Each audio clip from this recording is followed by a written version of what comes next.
날씨가 많이 쌀쌀해졌습니다. 예, 건강에 유의하시고 특별히 감기가 요즘 많이 유행을 하고 있습니다. 잘 음식도 챙기시고 또 면역력 강화를 위해서 운동과 또 가능하면 스트레스 없이 하루하루 건강하게 보내시기를 바라겠습니다. 오늘은 제가 인생을 인도하시는 역전의 하나님이라는 그 제목을 가지고 주어진 시간에 말씀을 나누려고 합니다. 여러분은 이게 살아가시면서 그저 세상 돌아가는 대로 맹목적으로 목적 없이 그렇게 밋밋한 인생을 살아가길 원하십니까? 아니면 새롭게 변화된 역전의 삶을 살아가기를 원하십니까? 우리 하나님은 오늘 우리들의 인생이 하나님과 멀리 떨어져 있는 인생이 아니고 하나님과 가장 가깝게 살아가는 인생의 역전을 우리가 경험하는 2023년 한 해가 되시기를 간절히 바랍니다. 많은 사람들이 인생의 그 역전을 꿈꾸는데 그 복권을 이렇게 많이 이렇게 사고 그걸 위해서 자기 인생을 역전해 그 꿈을 꾸는 사람들이 참 많은 것 같습니다. 최근 미국에 한 8일 전입니까? 1월 13일 저녁 8시에 그 로또 당첨자를 그 TV나 모든 매스컴을 통해서 발표한 적이 있는데요. 메가 밀리온이라고 하는 큰 액수의 그 로또 당첨자가 13억 5천만 불의 로또에 당첨이 되어서 큰 화제가 되었습니다. 여러분, 그렇게 많은 거액을 받은 그 로또의 당첨자를 부러워하십니까? 한국도 마찬가지여서 직장인 732명을 대상으로 설문조사를 했습니다.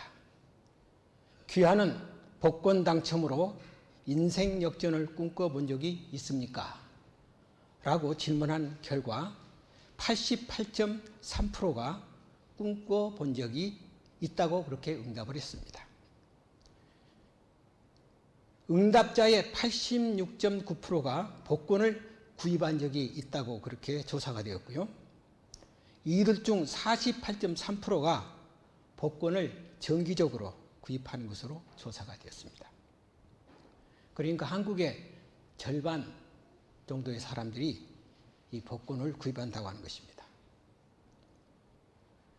그래서 왜 그분들이 복권을 사는가? 인생의 역전을 꿈꿔보기 때문에 그렇게 한다고 하는 것입니다. 물질이든 명예든 이 땅에서 최고의 것이라 할지라도 그것은 신기루와 같고 영원하지 않다는 데 있습니다.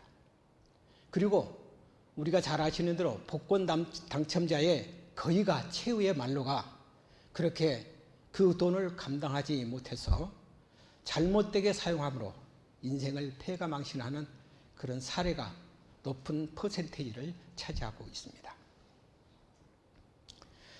이 사르트르라고 하는 그 철학자가 있는데요. 이분은 우리 인생은 B와 D 사이에 있다 라고 그렇게 얘기를 했는데요. 사람은 출생, 탄생을 해서 초이스, 선택하는 그 삶이고요. 그 다음에 결국은 죽는다는 것입니다. 그래서 B와 D 사이에는 선택이 있는데 우리는 선택하면서 살다가 결국은 죽음이라고 하는 그 삶 속에서 그 너머에 헤어나오지 못하고 다 죽는다는 것이죠. 그래서 A, B, C, D에서 B와 D 사이는 C, 초이스다.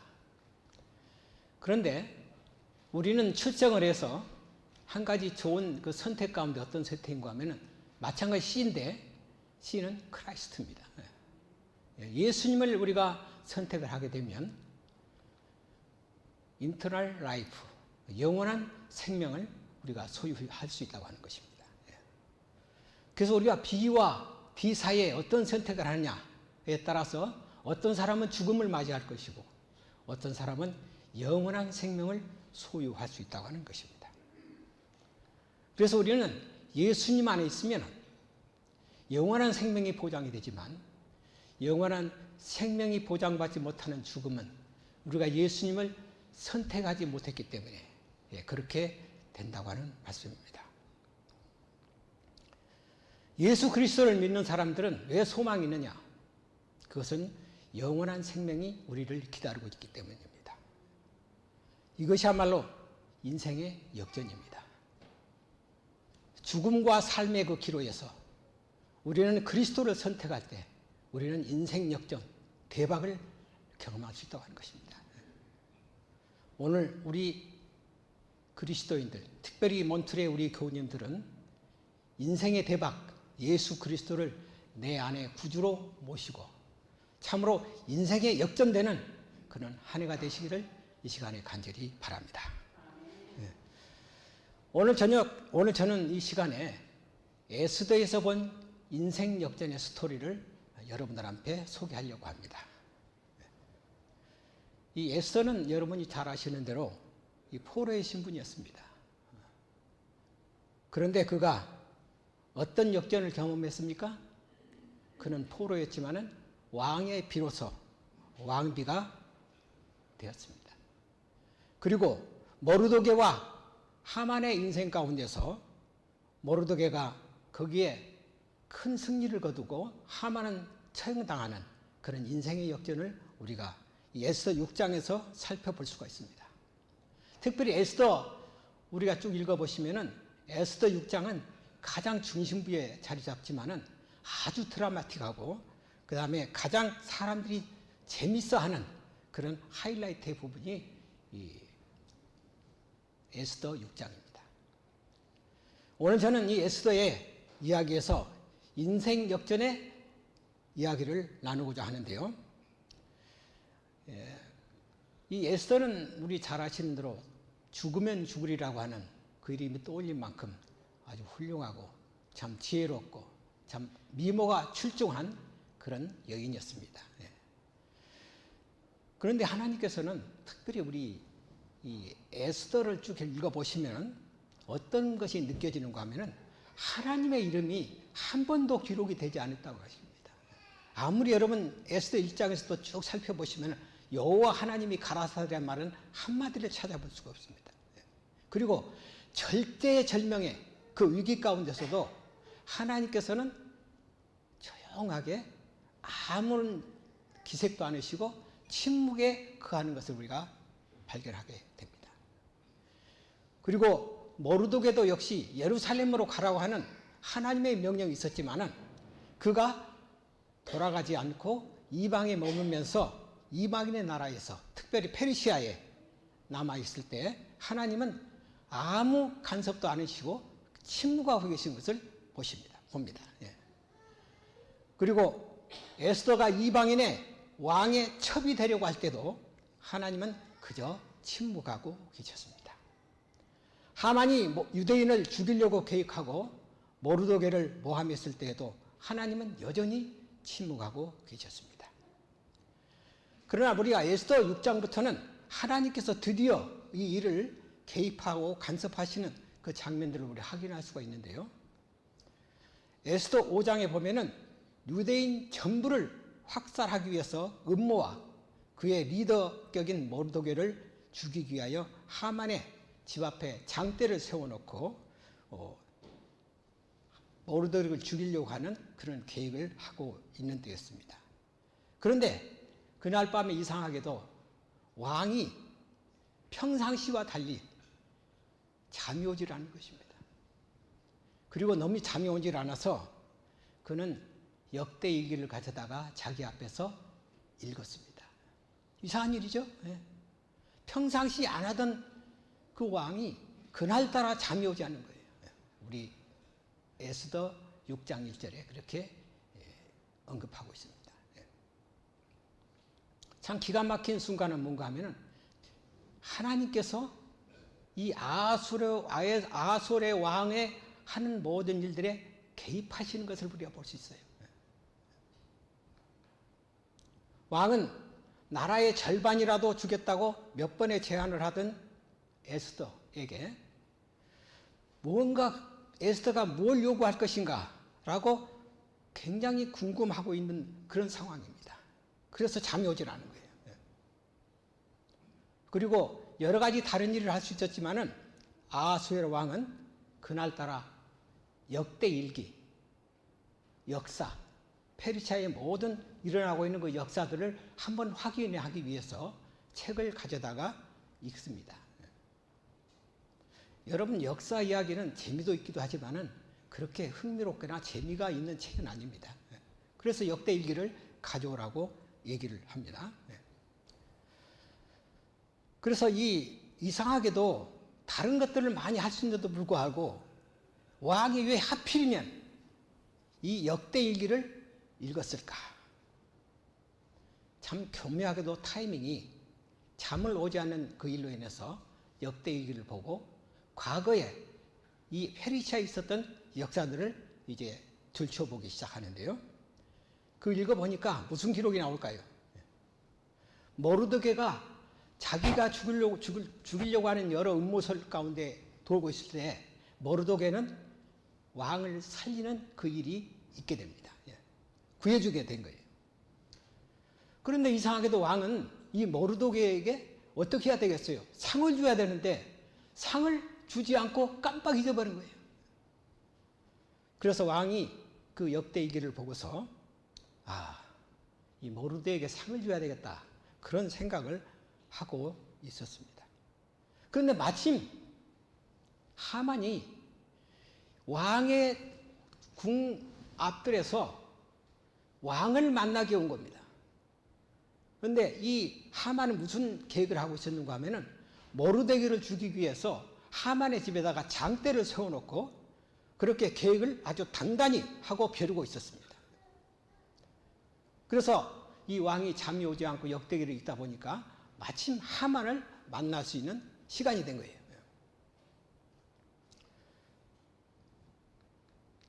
하만이 이런 얘기를 측근 신하들이 아뢰되 하만이 뜰에 섰나이다 하니 왕이 이르되 들어오게 하라 하니 하만이 들어오거늘 왕이 묻되 왕이 정기하게 하기를 원하는 사람에게 어떻게 하여야 하겠느냐.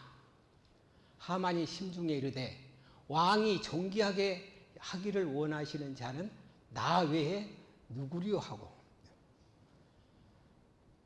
하만이 무슨 생각을 했어요?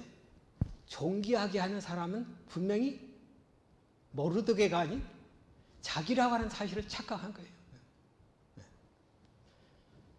원하시는 자는 나 외에 누구리요? 그렇게 대답을 합니다. 그런데 이 왕이 참 지혜로운 건지 하나님께서 임해서 그런지 모르지만은 정기하게 하기를 원하는 사람에게 어떻게 하여야 하겠느냐라고 했을 때 정기하게 한 그 사람의 이름을 얘기하지 않는 거예요. 언급하지 않는 거예요.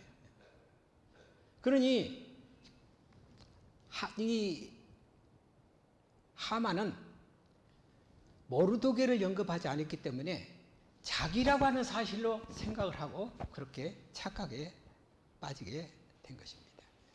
그래서 모르드게의 이름을 밝히지 않고 나를 기쁘게 한 사람이라고 말한 그 왕이 내가 이 사람을 뭘 해줬으면 좋겠느냐, 어떻게 하겠으면 좋겠느냐라고 하만에게 물어봅니다.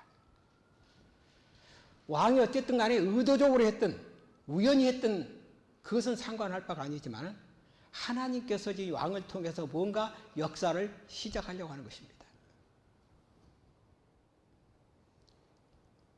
만약에 왕이 모르드게라고 하는 이름을 밝혔다고 하면, 언급했다고 하면은 이 에스더 6장은 그 나머지 역사는 완전히 옛날처럼 돌아갈 수밖에 없고 모르드게와 유대인들은 다 이 하만의 계획 가운데 다 전멸할 수밖에 없는 그런 처지에 놓이게 된 것입니다. 하나님께서 이 일에 이제 간섭하시는 것입니다. 아니나 다를까 그 주인공은 자신이 아니라 모르드게였음을 하만은 알게 됩니다. 그래서 쫓겨난 모르드게가 이제 다시 회복이 돼서 대궐문으로 돌아오고 하만은 번뇌에 쌓여서 머리를 싸매고 집으로 돌아올 수밖에 없는 그런 형편이 되었습니다. 이 두 사람의 모습이 참으로 대조적이죠. 그래서 이 모르드게가 궁궐의 이 문으로 돌아왔다는 것은 아주 매우 중요한 일이 시작되고 있다고 하는 것입니다. 하만이 왕복과 말을 가져다가 모르드게에게 옷을 입히고 말을 태워 성중 거리로 다니며 그 앞에서 반포하되 왕이 존귀하게 하시기를 원하시는 사람에게는 이같이 할 것이라 하니라. 모르드게는 다시 대궐문으로 돌아오고 하만은 번뇌하여 머리를 싸고 급히 집으로 돌아가서 완전히 모르드게의 인생이 역전이 된 것입니다. 한번 생각해 보십시오. 모르드게가 하루아침에 왕의 사랑을 한몸에 받고 온 국민 앞에서 영광스러운 존재가 되었습니다. 그것도 자기 원수였던 하만이 자기를 태우고 영광스러운 장면이 연출된 것입니다. 그렇다면 이 모르드게는 굉장히 우쭐할 수도 있었고 교만할 수도 있었습니다. 그리고 모든 사람들에게 자신을 드러낼 수 있는 좋은 기회가 될 수도 있었습니다. 하지만 모르드게는 전혀 그것에 대해서 기색도 하지 않고 잠잠히 종전에 하던 대로 그렇게 할 수 있는 그런 참 마음 든든하고 여유 있는 그런 사람이었습니다. 다시 대궐문으로 돌아온 그 모르드게는 아주 겸허하고 자신의 삶을 돌아보면서 그런 모르드게의 그 모습을 모든 사람들이 보았을 것입니다. 말을 타고 이렇게 성중을 배회할 때 모든 군중들은 이 모르드게의 그 침착함과 겸손함과 겸허함을 보고 뭔가 느꼈을 것입니다. 하만은 그렇게 하지 않았습니다. 하만은 높은 지위에 있을 때 교만하고 의시되고 자기 권세를 마음대로 휘두를 수 있는 그런 사람이었지만 하만은 그렇게 아직 모르드게는 그렇게 하지 않았습니다. 모르드게는 큰 상을 받고도 뽐내지 않고 자신의 자리로 돌아가는 그 모습을 보고 많은 사람들이 존경심을 갖게 되었을 것입니다. 많은 사람들이 주로 이방 나라에 거주하고 있던 유대인들을 이방 사람들이 보았을 때 유대인들은 저런 사람들이었구나 라고 그렇게 한번 생각하지도 않았을까 한번 생각을 해봅니다. 그렇습니다. 우리 그리스도인으로서는 이런 모습으로 모르드게처럼 신실하게 살아가야 할 것입니다. 이 신실하다고 하는 것은 믿음직스럽고 착실하다고 하는 그런 뜻입니다. 에스더서는 마지막 시대에 살아가는 우리들에게 매우 중요한 책입니다. 아수르 왕이 역사의 일기에 그 역사의 기록을 가지고 있었던 것처럼 하나님도 역사의 기록을 가지고 계신다는 성경에서 그렇게 말씀을 하고 있습니다. 그것은 성경의 어떤 책인가 하면 기념책이라고 하는 것이 있습니다. 역사책이 아니고 기념책인데요. 성경의 이 기념책에는 하나님의 성도들의 모든 착한 행실들을 다 기록하고 있습니다. 우리 여러 우리 예언의 신의 책들을 우리 쭉 읽어보시면은 한 사람마다 두 천사가 같이 붙어서 따라다니는데 악한 기록을 하는 이 사람이 악한 기록을 하도록 부추기는 악한 천사가 있고 선한 일을 하도록 하기 위해서 계속 호소하시는 선한 천사가 있다고 하는 것입니다. 그런데 그 삶의 선택에 있어서 악한 일을 하는 사람은 악한 기록을 남기게 되고 선한 일을 한 사람은 선한 기록을 남기고 그렇게 기록을 하고 있습니다. 그래서 하나님께서는 이 기념책을 그런 기록을 다 이렇게 하고 있는 책인데요. 우리의 삶의 모든 일상의 삶들이 바로 모르드게처럼 이렇게 신실하고 믿음스럽고 착한 그런 삶으로 산다고 하면은 그런 기록들은 하나님의 기념책에 다 기록이 된다고 하는 것입니다. 누가 알아주든 알아주지 않든 우리의 기록이 하늘 생명책에 기록되고 있다는 사실을 우리는 기억할 필요가 있습니다. 때때로 우리가 교회에서 참 좋은 일을 하고 보이지 않는 봉사를 할 때도 사람들이 인정하지 않고 칭찬해 주지 않다 할지라도 하나님께서 우리를 인정해 주신다는 사실을 우리가 생각을 하고 꿋꿋이 모르도개처럼 주변의 상황에 흔들리지 않는 그런 침착함과 그런 여유 있는 그런 모습으로 살아가기를 하나님께서는 원하시는 것입니다. 에스더 7장 10절에 모르도개를 매달려고 한 나무에 하만을 다니 왕의 노가 끝이니라. 드디어 에스더가 하만을 왕에게 고발하고 왕은 하만을 처형하게 됩니다. 여기서 에스더의 얘기가 딱 끝났으면 얼마나 좋겠습니까? 에스더 6장에서 딱 끝나버리면 해피엔딩으로 끝날 일인데 그 다음에 7장, 8장, 9장이 기다리고 있습니다. 여기 보면은 이해를 전혀 할 수 없는 그런 역사가 연출이 되는데요. 이제 유대 백성들은 구원함을 받았습니다. 죽을 수밖에 없는 처지에서 참 하만이 죽고 이제 왕의 명령대로 유대인들은 아주 자유롭게 살 수 있는 그런 특권을 갖게 되는 것이죠. 그렇다면은 유대 백성들이 겸손하고 감사한 것을 가지고 원수라도 용서를 해줘야 되는데 여기 이런 말씀이 있습니다. 유다인이 칼로 그 모든 대적을 쳐서 도륙하고 진멸하고 자기를 미워하는 자에게 마음대로 행하고 유다인이 또 도성 수산에서 500명을 죽이고 진멸하고 이상하지 않습니까? 그렇게 구원함을 받았으면은 모든 사람들을 용서하고 그렇게 해야 함에도 불구하고 유대 백성들은 어떻게 했어요?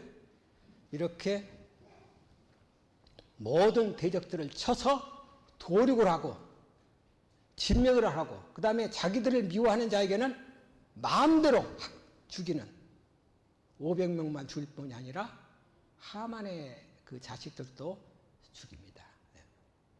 참 이해할 수 없는 광경이죠. 우리 하나님께서는 원수라도 사랑을 하라고 했는데 왜 그랬을까?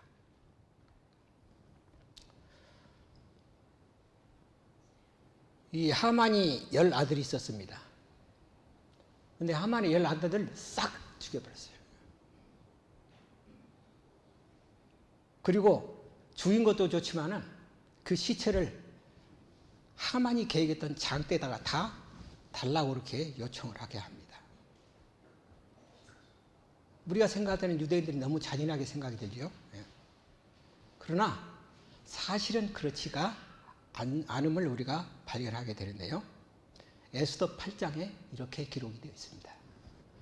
조서에는 왕이 여러 고을에 있는 유다인에게 허락하여 그들이 함께 모여 스스로 생명을 보호하여 각 지방의 백성 중 세력을 가지고 그들을 치료하는 자들과 그들의 처자를 죽이고 도륙하고 진멸하고 그 재산을 탈취하게 하되. 자, 여기 왕의 조서가 나오는데 이 유대인들이 스스로 생명을 보호하기 위해서는 어떻게 해야 된다고요? 각 지방의 백성 중 세력을 가지고 있는 그들을 치리하는 자들과 그들의 처자를 죽이고 도륙하고 진멸하고 그 재산을 탈취하라고 하는 그런 조서가 나오게 됩니다. 좀 이해가 될 만한 이제 좀 되죠, 이 부분이. 이 조서를 보면은 유대인들에게 스스로 생명을 보호하여라고 하는 이 부분이 굉장히 중요합니다. 페르시아 왕은 유대인들에게 스스로 생명을 보호하라고 하는 권리를 부여받았습니다. 뭘로요? 조서를 통해서. 이 사실을 확인하기 위해서 에스더 9장 5절 6절을 우리가 살펴볼 필요가 있습니다. 유대인이 칼로 그 모든 대적들을 쳐서 도륙하고 진멸하고 자기를 미워하는 자에게 마음대로 행하고 유다인이 또 도성 수산에서 500명을 죽이고 진멸하고 하만의 10아들까지 싹쓸이. 어때요? 그렇게 했습니까? 안 했습니까? 유대인들이. 그 조서에 따라서 그렇게 했어요. 자기를 미워하는 자에게. 이 부분도 우리가 한번 주목할 필요가 있습니다. 유대인들은 닥친대로 사람을 죽이지 않고 유대인들을 미워하고 해하려고 하는 세력들에게 자신들을 지키기 위하여 스스로 생명을 보호했던 것입니다. 많은 주석가들이 이 견해에 대해서 다 일치합니다.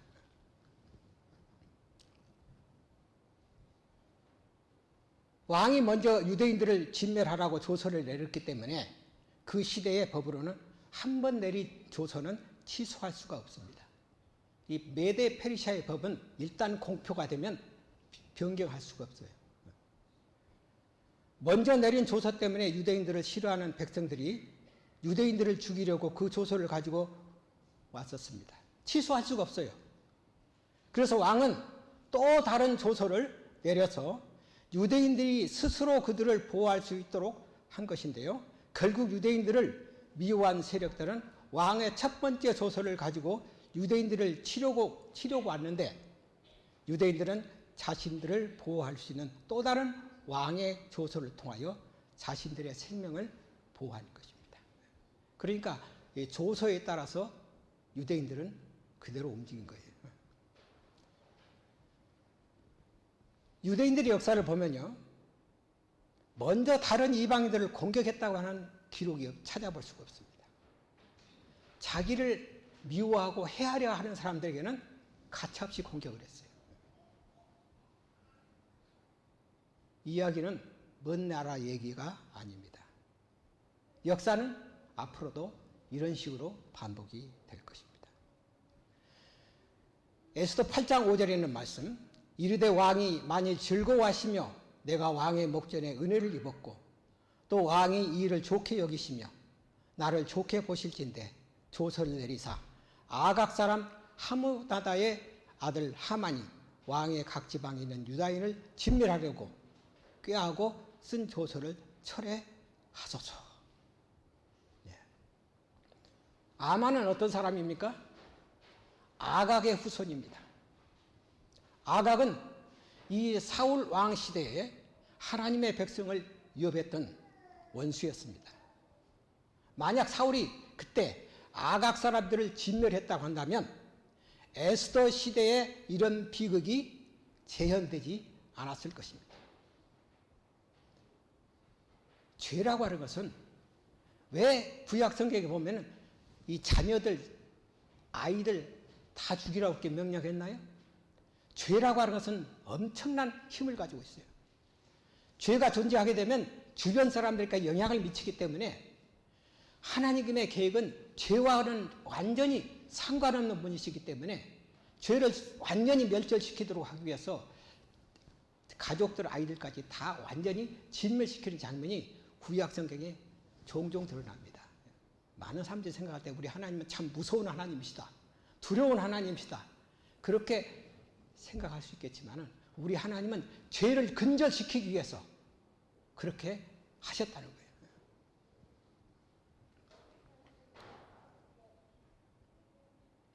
하나님이 죄인을 진멸하셨다고 하는 것은 죄의 속성을 너무나 잘 알고 계시기 때문에 많은 사람들이 다치고 아픔을 막기 위한 하나님의 수단이라고 하는 것입니다. 에스더 8장 5절에 있는 말씀, 우리가 잘 아시지만 이 조서를 처리한 이후부터 이제 유대 백성들은 살아날 수 있는 그 일이 있게 되는 것입니다. 그 다음에 우리 에스더 9장 21절 22절을 보면 한 규례를 세워 해마다 아달월 14일과 15일을 지키라. 이달에 유다인들이 대적에게서 벗어나서 평안함을 얻어 슬픔이 변하여 기쁨이 되고 애통이 변하여 길한 날이 되었으니 이 두 날을 지켜 잔치를 베풀고 즐기며 서로 예물을 주며 가난한 자를 구제하라 하며. 하만이 불이라고 하는 주사위를 던져서 유대인들을 진멸시키려고 하는 그 날 제비를 뽑았는데 공교롭게도 그날이 하만이 죽는 그런 날이었습니다. 역전된 것입니다. 그날이 유대 백성들에게는 구원의 날이 된 것입니다. 그래서 이 불이라고 하는 주사위를 던져서 그 이름을 뭐라고 지었는가 하면 부림절이라고 지었습니다. 그래서 이 부림절은 구원한 날, 하만이 죽고 이제 이스라엘 유대 백성들이 생명을 얻은 날이기 때문에 여기 말했듯이 유다인들이 대적에게서 벗어나서 평안함을 얻었고 슬픔이 변하여 기쁨이 되었고 애통이 변하여 길한 날이 됐으니 이 두 날을 지키라고 했는데 아달월 14일과 15일 이 두 이틀 동안 그들이 잔치를 베풀고 즐기고 서로 예물을 주면서 가난한 자를 구제하는 그 일을 하라고 말씀을 하게 합니다. 하나님께서는 이렇게 어려운 상황에 처해 있는 유대 백성들을 역전시켜서 이렇게 기쁘고 평안한 날로 하나님께서 만들어 주셔서 그들에게 불임절을 지키게 하시고 그 다음에 그 은혜를 통해서 가난하고 불쌍한 그런 사람들을 위해서 구제하라고 하는 하나님의 말씀이 있습니다. 우리 그리스도인들은 어때요? 기쁘고 즐겁게 살아야 돼요. 왜? 우리는 하나님으로부터 받은 구원이 너무 크기 때문에 이 죄된 세상에서 우리가 그냥 살지 않고 영원한 나라를 하나님께서 준비해 두시고 있기 때문에 우리는 항상 기쁘고 즐거운 모습으로 살아야 합니다. 어떤 사람이 이렇게 말했습니다. 기독교는 우울의 종교가 아니다. 기쁨의 종교다. 그렇게 얘기를 했습니다. 사실 에스더서는 쭉 읽어보시면 잔치의 책입니다. 그렇죠? 이 부림절을 향한 이스라엘 유대 백성들이 이제 모든 일들이 다 끝나고 하나님의 장막에서 기쁨의 장막에서 그들이 하나님께 감사하면서 기쁨을 나누는 그런 날이 된 것입니다. 우리 에스더서를 쭉 읽어보시면 이 잔치라고 하는 이 단어가 한 10번 정도 언급이 됩니다. 왜냐하면 하나님도 잔치를 원하십니다. 예수님께서 공생애를 시작하실 때 무엇부터 시작하셨어요? 가나의 혼인잔치부터 시작하십니다.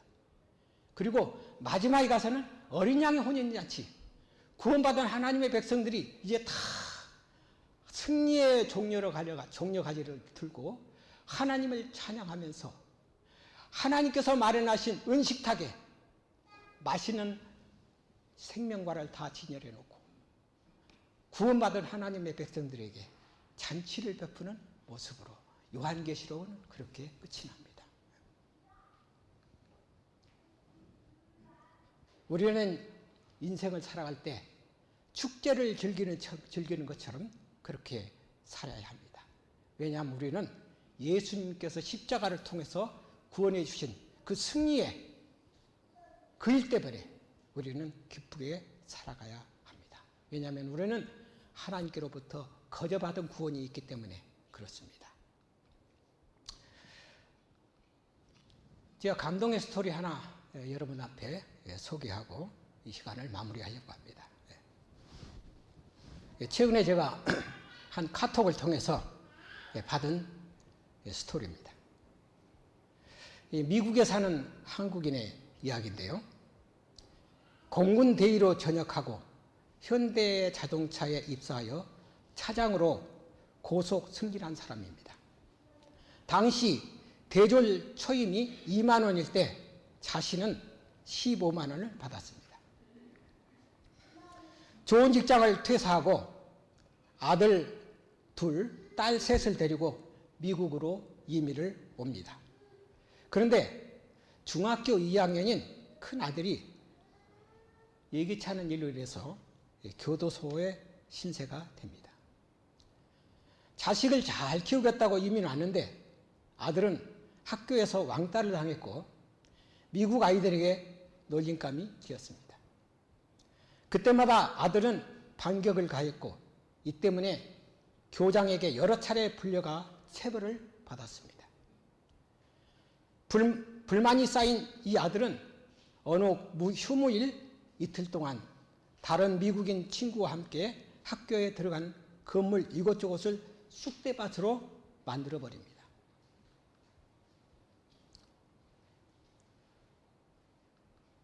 이 사건은 지역신문 1면에 났고 온 가족은 좁은 응접실 구석에 모여 앉아 통곡을 했습니다. 한국인의 얼굴에 먹칠했다는 비난은 기본이었고 등하교 때 그 집을 피해가라는 한인들도 있었고 같은 교육구 학교에 내 아이를 보낼 수 없다며 전학을 시키는 부모도 있었습니다. 나이 젊은 어떤 한인은 면전에서 당신 자식 교도소에 갔다며 하고 빈정거리며 말했습니다. 겨우겨우 섬기던 교회에서조차도 성도들의 눈길이 예사롭지 않아 출석을 끊었습니다. 교장은 세상에 이렇게 학교 건물을 때려 부순 사건은 처음입니다. 카운티 내에 어떤 학교에도 진학이 불가합니다. 안녕히 가십시오라고 그렇게 얘기를 합니다.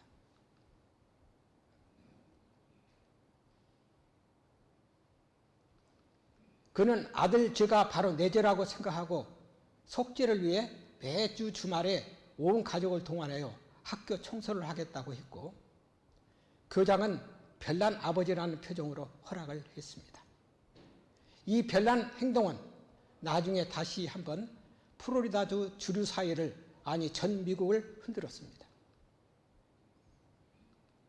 교도소에 간 중2 아들의 속죄를 위해서 부부가 유치원과 초등학교에 다니는 내 아이와 함께 주말마다 학교에 나와 청소하는 장면을 운동장을 청소하는 광경을 AP통신 기자가 가족의 명예와 아들을 위해 부모는 모른 채 하지 않았다는 제하의 기사를 보도했습니다. 기사에는 내 아들이 죄를 지었으면 내가 죄를 지은 것이다. 내 아들이 저지른 행위에 대해 변상은 물론 어떤 일이든 하겠다라는 그의 말이 들어있었습니다. 미 전역 신문들이 AP통신 기사를 받았으면서 아들이 다니는 학교에는 며칠 만에 수백 통의 편지가 왔습니다. 변호사비로 쓰라며 5불, 10불짜리 수표와 현찰을 통봉하기도 했습니다. 미국의 신문들은 아버지의 아들 죄가 바로 내 죄라는 고백을 들어 미국인 부모들도 본받아야 한다. 미국 교육계도 유교적 가족관계에서 이루어지는 독특한 교육 철학을 배워야 한다라는 논지의 기사와 논평을 내보냈습니다. 며칠 후에 반가운 소식이 가족에게 전달되었습니다. 법정에서 아들을 방면한다는 소식이 있었습니다. 교육청에서는 다니던 학교로 되돌아갈 수 없지만 멀리 떨어진 다른 학교에는 갈 수 있다는 서한도 보내왔습니다. 그 후 말썽군 아들은 변하여 센트럴 플로리다 대학교 학사와 플로리다 텍 석사 학위를 받은 후 미 우주항공국 나사 산하 방산업체에 근무하며 고위 우주선 탑재 전문가가 되었습니다. 우주선을 쏘아 올릴 때 수십 명이 달라붙어 점검하는데 그 가운데 최고참으로 일하고 있습니다. 미국은 물론 전 세계에서 오는 VVIP, Very Very Important Person 이라고 하는 약자가 VVIP인데요. 들에게 직접 브리핑하는 유일한 한국계라고 합니다. 기름때 묻은 원숭이의 미국 이민 이야기라는 책을 쓴 송석춘 씨의 이야기입니다.